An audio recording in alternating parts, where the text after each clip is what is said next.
বুঝেন তো আমাদের কাছে তো আসে এই যে মানুষকে বান মারা, জাদু মারা বা জিনের মাধ্যমে আসলে ইয়ে করে, তো এই জন্য যাতে করে একটু যেন উপকার পায় সেজন্য একটু ওইভাবে একটু কাজগুলো করে দেওয়া, যাতে করে আমাদের কাছে ওই রকম, কারণ মানুষ তো আসে ওই রকমই, যাতে করে একটা ইয়ে করে যে আমরা ওরকম কাজ করতে না আমরা যাতে করে মানুষ আমাদের প্রতি একটা আস্থা বিশ্বাস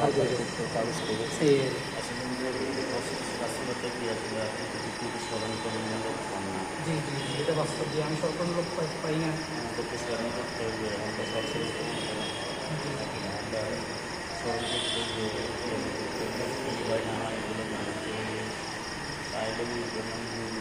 কাজ না হলে যদি আপনার কাছে আসবে জি জি জি, কাজের এখন আমি তো যাই স্কুল আর আসে এই লোকগুলোই পাচ্ছি না, প্রায় সময় দেখা যায় পাই না, এদেরকে পরীক্ষা করার জন্য কোনো ইয়ে আছে এই লোক যাচাই করার, যে মানবটাকে অনেক কষ্ট করে ধরে আনতে হয়, উনিও তো আসেন না।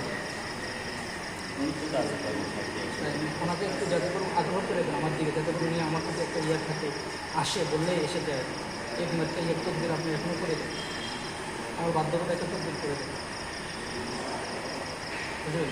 আচ্ছা ঠিক আছে, আমি একটা এমনি দিব 3 দিন, আমরা সপ্তাহে 3 দিন সময় দিব। জি জি জি, একটু তদবির একটা করে একটা দিয়ে দিয়ে দেবো। জি জি জি জি জি।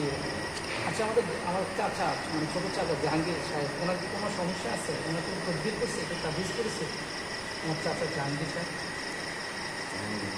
ছবি আছে তোমার? জি, এর বাবা আর কি, জাহাঙ্গীর এর ছেলের বাবা, পিতা মোহাম্মদ ফজলুল হক। তাদের কোনো সমস্যা দেখতেছি না। তাই না? ছবি থাকতে হয়তো একটু বোঝা যেত না।